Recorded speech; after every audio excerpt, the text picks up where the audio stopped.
Short and to the point today, today's thought is that getting it wrong sometimes can be a sign you're doing it right. Now, obviously, there's something to be said for it's got to be recoverable, right? Certain kinds of errors, if they are financially, beyond our means, if they are time-wise making compromises for things that should be higher priority, that's another story. But when it comes to just making things, whether it's drafts, whether it's games, whether it's music, art, whatever it is, business attempts and otherwise, if it's occasionally not going great,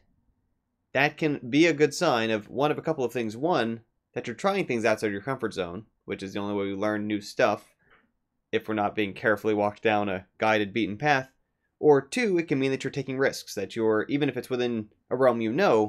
not just settling in on what's comfortable, what's proven sort of profitable or successful by others, that you're exploring that other space. And that's where those great sort of opportunities or growth,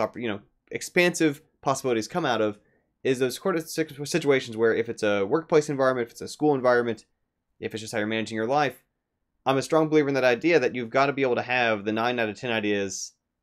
that aren't amazing and be able to start actually exploring something with them, doing something with them, trying them, just seeing where they start to lead in order to arrive at that 1 in 10 that really has legs, that's worth taking further, that's worth doing more with.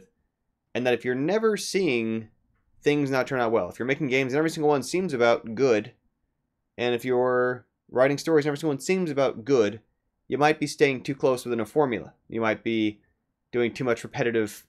what you've done before, as opposed to, again, exploring some possibilities, being okay with the fact that not everything you do has to be amazing,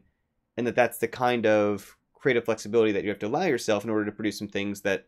the outputs are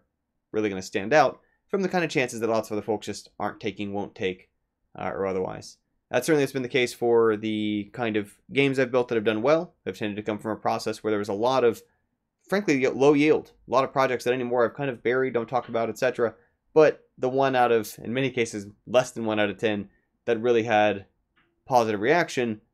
were original in part because I was doing things that any given project I wasn't banking on that to be the one big thing. In the case of things I do with my business, it's a sort of a small bets mentality of when the business was young, trying out lots of different things, being much more open-ended in terms of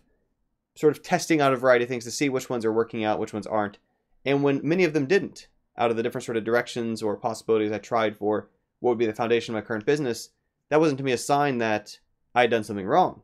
That to me was a sign that that's why I was starting to find a few avenues, a few directions, a few foundations and platforms that really were strong footing, came from that sort of experimentation early on,